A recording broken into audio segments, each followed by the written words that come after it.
How to Create a Glitch Monologues Season 35 Chapter 7. This is Season 35 of How to Create a Glitch in the Matrix Monologues Episode 7.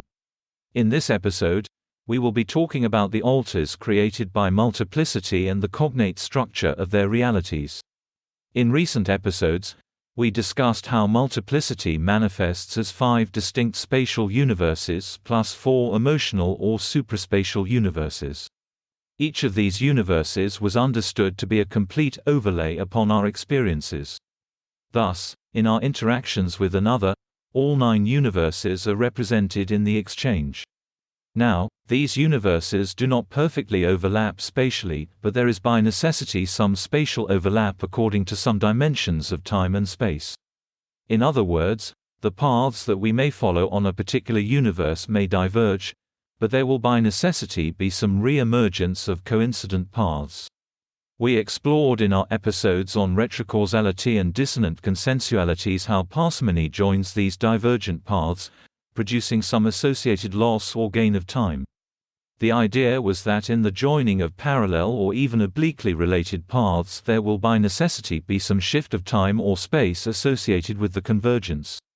In each conversation, however, all 9 plates are implicated such that there may be 9 versions of us having 9 different conversations with some partner.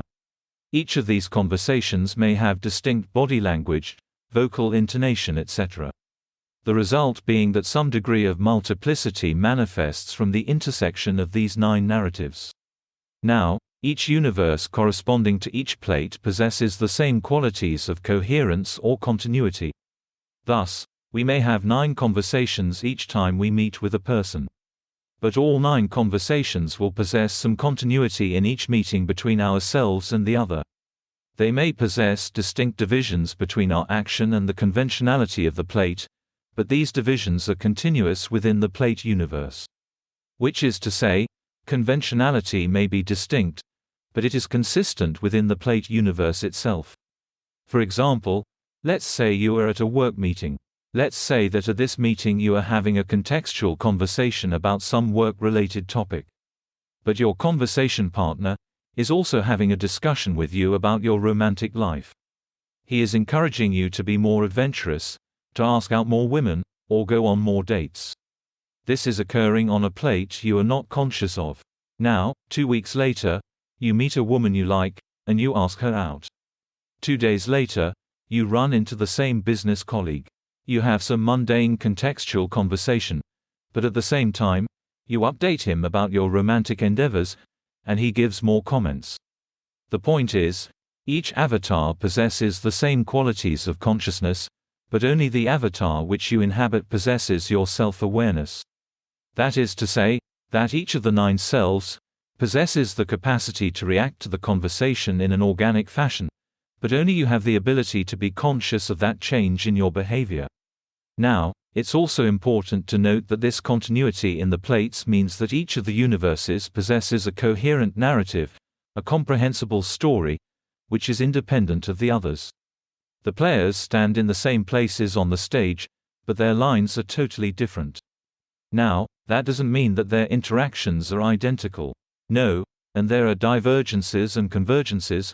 People may be in different places, or in different roles, but their intersection is assured by the coherence of the simultaneous narratives. Now, the effect of dissonant consensualities, that is, inhibited impulses expressed, is to create segmentation of the narrative. Dissonant consensualities are places where these narratives diverge.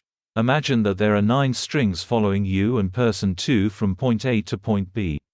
At point B you run into another person. But halfway to point B you go perpendicularly along with person 2 to facilitate some dissonant consensuality. The path associated with one of those strings keeps going to point B, but the remainder travel with you to some point C perpendicular to the path you were following. The strings then loop around point C and return to the path heading to point B.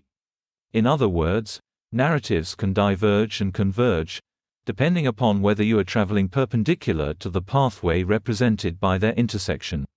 The intersection of the 9 plates is the 9 narratives which unify a particular engagement between you and some other person. In other words, Each intersection is the product of 9 converging narratives in 9 parallel universes, manifesting some degree of congruity between their paths. We also explained how narratives can be affirming or negating. Each of the plate universes corresponds to a particular species of affirming or negating narrative. For example, the plate of the face corresponds to narratives we affirm internally and express physically. Thus, in our example, the change in our behavior after the conversation with the business partner manifests as us asking the girl out later, and filling him in on what happened at our next meeting. This is a narrative corresponding to the plate of the face, because it was affirmed internally and executed externally. Thus, we can classify particular narratives to particular plates according to how they manifest. That's the end of the podcast for today. If you enjoyed it, please like, comment and subscribe.